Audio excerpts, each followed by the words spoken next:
Jérémie, chapitre 38. Shephatia, fils de Mathan, Guédalia, fils de Pashur, Jucal, fils de Shelemia, et Pashur, fils de Malkija, entendirent les paroles que Jérémie adressait à tout le peuple, en disant « Ainsi parle l'Éternel, celui qui restera dans cette ville mourra par l'épée, par la famine ou par la peste. Mais celui qui sortira pour se rendre aux Chaldéens aura la vie sauve, sa vie sera son butin, et il vivra. Ainsi parle l'Éternel, cette ville sera livrée à l'armée du roi de Babylone, qui la prendra. » Et les chefs dirent au roi, « Que cet homme soit mis à mort, car il décourage les hommes de guerre qui restent dans cette ville, et tout le peuple, en leur tenant de pareils discours. Cet homme ne cherche pas le bien de ce peuple, il ne veut que son malheur. » Le roi Sédécias répondit, « Voici, il est entre vos mains, car le roi ne peut rien contre vous. » Alors ils prirent Jérémie, et le jetèrent dans la citerne de Malkija, fils du roi, laquelle se trouvait dans la cour de la prison. Ils descendirent Jérémie avec des cordes. Il n'y avait point d'eau dans la citerne, mais il y avait de la boue, et Jérémie enfonça dans la boue. Ebed-Mélec, l'Éthiopien, eunuque qui était dans la maison du roi, apprit qu'on avait mis Jérémie dans la citerne. Le roi était assis à la porte de Benjamin. Ebed-Mélec sortit de la maison du roi, et parla ainsi au roi. « Ô roi, mon seigneur, ces hommes ont mal agi en traitant de la sorte à Jérémie, le prophète, en le jetant dans la citerne. Il mourra de faim là où il est, car il n'y a plus de pain dans la ville. » Le roi donna cet ordre à Ebed-Mélec, l'Éthiopien. « Prends ici 30 hommes avec toi, et tu retireras de la citerne Jérémie, le prophète, avant qu'il ne meure. » Ebed-Mélec prit avec lui les hommes, et se rendit à la maison du roi, dans un lieu au-dessous du trésor. Il en sortit des lambeaux usés et de vieux haillons, et les descendit à Jérémie dans la citerne, avec des cordes.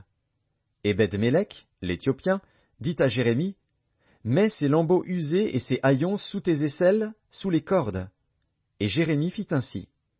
Ils tirèrent Jérémie avec les cordes, et le firent monter hors de la citerne. Jérémie resta dans la cour de la prison. Le roi Sédécias envoya chercher Jérémie, le prophète, et le fit venir auprès de lui dans la 3e entrée de la maison de l'Éternel. Et le roi dit à Jérémie, « J'ai une chose à te demander, ne me cache rien. » Jérémie répondit à Sédécias, « Si je te la dis, ne me feras-tu pas mourir?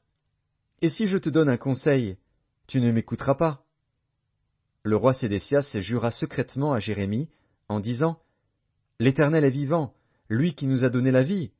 Je ne te ferai pas mourir, et je ne te livrerai pas entre les mains de ces hommes qui en veulent à ta vie. » Jérémie dit alors à Sédécias, « Ainsi parle l'Éternel, le Dieu des armées, le Dieu d'Israël.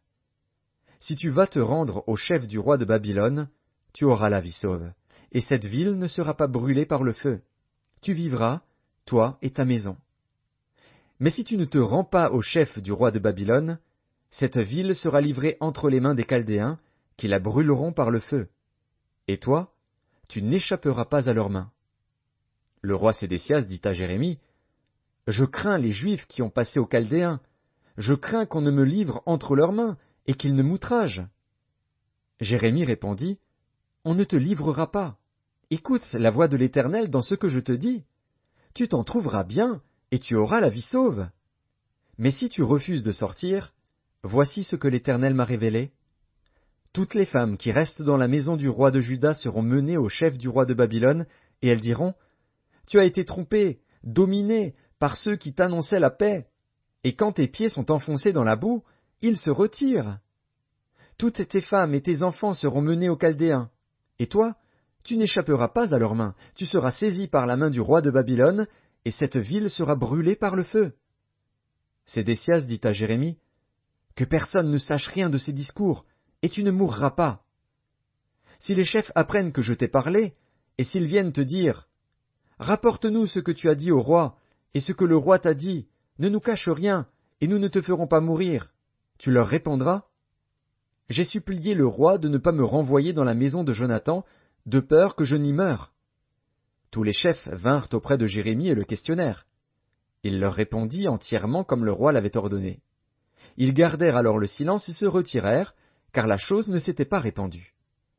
Jérémie resta dans la cour de la prison jusqu'au jour de la prise de Jérusalem.